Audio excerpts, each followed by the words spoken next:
2024 2 ফেব্রুয়ারি শুরু হচ্ছে মাধ্যমিক পরীক্ষা। কিন্তু এই মাধ্যমিক পরীক্ষার এডমিট কার্ড তোমরা কবে পাবে সেটা এই ভিডিওর মাধ্যমে তোমাদের আমি জানাবো, যে তোমরা কবে নাগাদ এডমিট কার্ড তোমরা হাতে পাবে এবং লাস্ট যে কয়েকদিন সময় রয়েছে, মাসখানেক মতো সময় রয়েছে, কিছুদিন সময় বেশি রয়েছে, তাই কি না? তোমরা এই কয়েকদিন তোমরা কিভাবে পড়াশোনা করবে সেটাও এই ভিডিওর মাধ্যমে তোমাদের জানাবো। সুতরাং ভিডিওটা অবশ্যই শেষ অবধি থাকবে। ফেব্রুয়ারি 2 তারিখ যারা পরীক্ষা দিচ্ছ, তোমাদের এডমিট কার্ড তোমরা পেয়ে যাবে জানুয়ারি মাসের মাঝামাঝি সময়ে। অর্থাৎ জানুয়ারি মাসের মাঝামাঝি সময়ে বোর্ডের তরফ থেকে তোমাদের এডমিট কার্ড পাঠানো হবে তোমাদের স্কুলগুলিতে, ঠিক আছে? অর্থাৎ তুমি যে স্কুলে পড়ছো সেই স্কুলে 15 তারিখের পরে পরেই এডমিট কার্ড ঢুকে যাবে এবং তুমি হাতে পাবে হচ্ছে 7 দিন আগে, পরীক্ষার 7 দিন আগে তোমার হাতে এডমিট কার্ড তুলে দেওয়া হবে, ঠিক আছে?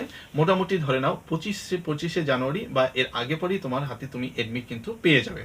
এই এডমিট কার্ডটা অবশ্যই পাওয়ার সময় লক্ষ্য রাখবে যে তোমার পরীক্ষা কেন্দ্রের নাম ঠিক রয়েছে কিনা, রোল নম্বর ঠিক রয়েছে কিনা, এবং হচ্ছে তোমার নিজের নাম ঠিক রয়েছে কিনা, পরীক্ষার সময়সূচি ইত্যাদি যাবতীয় বিষয় কিন্তু এডমিট কার্ডে লেখা থাকবে। তুমি অবশ্যই সেটা ভালো করে একবার চেক করে নেবে, ঠিক আছে?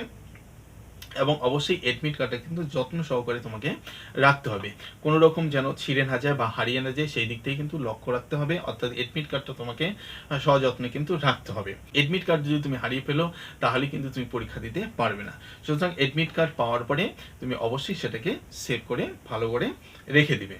তাহলে বুঝতে পারছো যে 25শে জানুয়ারির আগে পরেই তুমি কিন্তু তোমার এডমিট কার্ড হাতে পেয়ে যাবে। এটা অনেকেরই প্রশ্ন ছিল যে আমাদের এডমিট কবে দেওয়া হবে।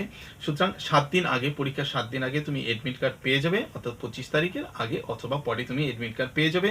15ই জানুয়ারির পরে কিন্তু তোমাদের স্কুলগুলিতে এডমিট কার্ড বোর্ডের তরফ থেকে পাঠিয়ে দেওয়া হবে। তাহলে যে লাস্ট কয়েকদিন যে রয়েছে, এই কয়েকদিন তুমি কিভাবে পড়াশোনা করবে।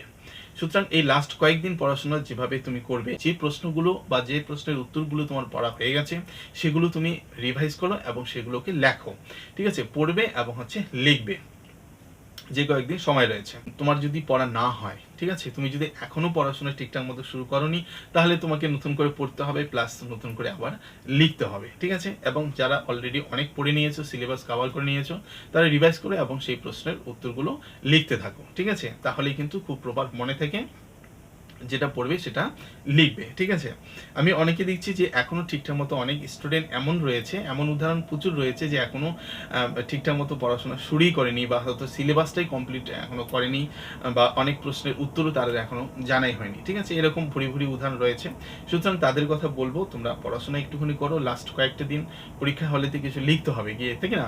এবার পরীক্ষায় যদি তুমি কিছু পড়ে না যাও তাহলে এদিক ওদিক তুমি একটা গন্ডগোল, একটা বিশৃঙ্খলার সৃষ্টি হবে। আমরা বিভিন্ন বছরগুলিতে কিন্তু, বিগত বছরগুলিতে দেখেছি যে স্টুডেন্টগুলো এরকম খবর আমরা পাই, ঠিক আছে? বিভিন্ন স্কুলে বিভিন্ন ধরনের বিশৃঙ্খলা দেখা দেয়। সুতরাং এই জাতীয় বিষয়গুলি একেবারেই করবে না, ভালোভাবে পরীক্ষা দাও, কোনো রকম বিশৃঙ্খলা যেন পরীক্ষা হলে না করো। সুতরাং এই কয়েকটি দিন পড়তে থাকো, যারা পড়ে নিয়েছে অলরেডি তারা লিখতে থাকো, যে পড়াগুলোকে রিভাইজ করো এবং লেখো। এবং যারা অলরেডি প্রিপারেশন, এখনও অনেকেরই এরকম স্টুডেন্ট রয়েছে যে কথা বললাম যে প্রিপারেশন ঠিকঠাক মতো হয়নি, বা ধরো সিলেবাস এখনো কভার পড়েনি এখনো।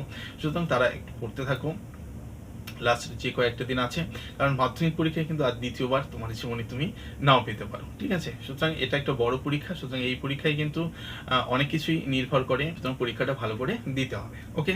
তো লাস্ট কয়েকটি দিন রিভাইজ করো, পড়ো এবং সেগুলোকে লিখতে থাকো, তাহলেই দেখবি তোমার মাথার মধ্যে সেভ হয়ে যাবে এবং এডমিট কার্ড তোমরা পেয়ে যাবে হচ্ছে 25 তারিখের পরে পরেই। ততক্ষণে সকলে ভালো থাকো, সুস্থ থাকো, কারণ সুস্থ থাকা এখন অত্যন্ত জরুরি, এবং নিয়মিত পড়াশোনা করতে থাকো। তো মাধ্যমিক রিলেটেড যে কোনো আপডেট পেতে অবশ্যই চ্যানেলটিকে সাবস্ক্রাইব করে রাখো এবং ভিডিওটিকে অবশ্যই একটি লাইক করে দিও। দেখা হচ্ছে পরবর্তী ভিডিও।